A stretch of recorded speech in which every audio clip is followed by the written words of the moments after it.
Mary Daly's Ecology is one of the powerful texts in radical feminist history. Daly takes the word gynecology and deliberately splits it open. She goes back to its ancient Greek roots, gyne, which means woman, and oikos, which means house, habitat, or environment. By writing it as ecology, she transforms the term completely. It is no longer a medical specialty, it becomes a deep political and philosophical question. What is the actual habitat in which women live? And what has patriarchal culture done to that habitat?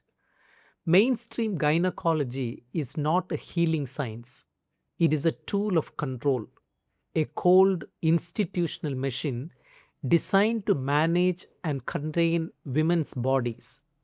Real gynecology, by contrast, is the study of women's social, spiritual, linguistic environment. The environment has been systematically poisoned, and radical feminism must work to decontaminate it. Reading Daly means participating in what she calls an exorcism. This is not a religious ritual, it is an intellectual and linguistic practice of driving out the deep internalized beliefs that keep women trapped in a state of psychological death. Her project is meta ethical. She is not offering new moral rules for the society we have. She is demanding that we transform the very foundations of language, myth, and reality. The historical backbone of Daly's argument is Sado ritual syndrome. Across different centuries and cultures, patriarchy keeps inventing the same kinds of violent rituals aimed at women's bodies. She connects five practices: Indian sati, that is, burning widows on their husbands' funeral pyres, Chinese foot binding, African female genital mutilation, European witch burnings, and modern Western gynecology and psychiatry. At first glance, these seem completely different, but Daly finds the same structural blueprint running through all of them. First, there is the erasure of male perpetrators. The violence is never blamed on men, instead, it is framed as the demand of tradition, religion, fate, or objective science. Often, older women are forced to carry out the violence themselves. Mothers bind their daughters' feet, grandmothers perform genital cutting. This is a brilliant trick.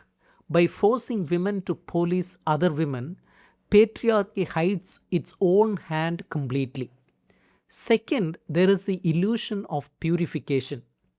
Extreme physical trauma is never sold as cruelty. It is marketed as beauty, spiritual devotion, or medical care. Foot binding was called elegance. Widow burning was called fidelity. Modern surgeries are called essential health care. The violence becomes invisible because it is always disguised as something good. Third, these rituals are obsessively orderly. They are not chaotic outbursts of rage, they are cold, standardized bureaucratic procedures. Whether performed by priests, inquisitors, or surgeons in white coats, the clinical cleanliness of the ritual sanitizes the violence. Society's moral conscience never gets triggered because everything looks so professional and routine. Daly's controversial claim is that modern Western medicine, especially gynecology, obstetrics, and psychiatry, is the direct descendant of the medieval witch hunts. When the church's power declined, the violence did not disappear, it simply moved into the clinic. The male doctor replaced the inquisitor. The medical textbook replaced the malus maleficarum, the hammer of witches. What does this look in practice? Patriarchal medicine systematically takes the natural, healthy, autonomous processes of the female body and redefines them as illnesses. Pregnancy becomes a medical condition. Childbirth becomes a surgical event. Menopause becomes a hormone deficiency. Emotional distress becomes a chemical imbalance. Each of these shifts removes control from women and hands it to male dominated institutions. Unnecessary pharmaceutical use and the total medical management of childbirth are not acts of healing, they are acts of pacification. They physically alter, chemically sedate, and structurally tame female vitality. The clinic becomes a theater of control. The natural connections of the female habitat are broken apart. The patient ends up isolated, dependent on professional validation, and completely cut off from her own bodily wisdom. How does the system stay so successful? Daly turns to linguistics.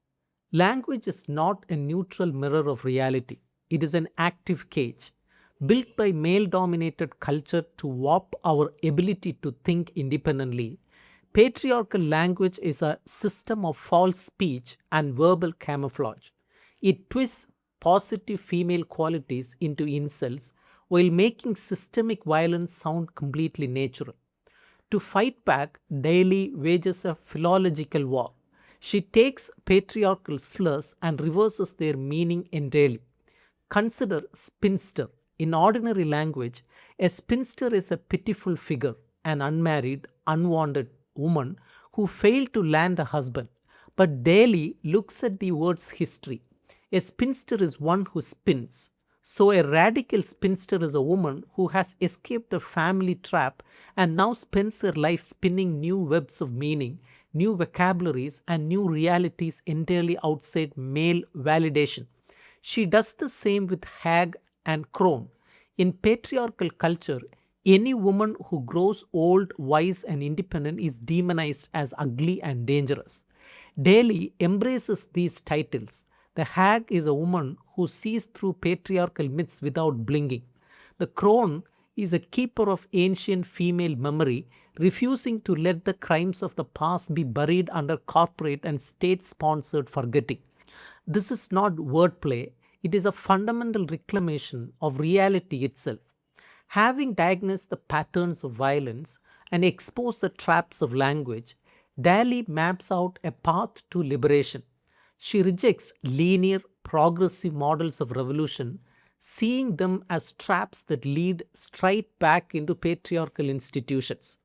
Instead, she offers three spiraling passages. The first passage is exorcism. This is the painful work of unlearning everything patriarchy has taught you. It means recognizing and casting out the myths, dogmas, and linguistic traps you have internalized since birth. The second passage is stripping the rituals. Here you look directly at patriarchal violence without flinching. You map the Sado ritual syndrome across the globe, stripping atrocities of their religious, traditional, and medical disguises until their brutal mechanics stand naked before you. The third passage is Gain ecocentric living. This is entirely creative and joyful. Once you have broken out of the cage and faced the violence, you enter the space of wild, autonomous journeying. Spinsters come together to view new ways of being, build self validating communities, and experience a deep joy that owes nothing to patriarchal structures. Daly's gynecology leaves us with a hard truth. The oppression of women cannot be solved by legal reforms, economic adjustments, or equality initiatives managed within the current social order. The system itself is built on necrophilia, a deep love of death, control, and the draining of female life force. Against this, radical feminism must remain a permanent creative insurgency. By reclaiming language, exposing the sterile clinics of control, and walking the spiraling passage of self creation, women can cultivate a true gynecology, a wild, unbroken habitat where the female soul finally breathes, speaks, and spins its own destiny.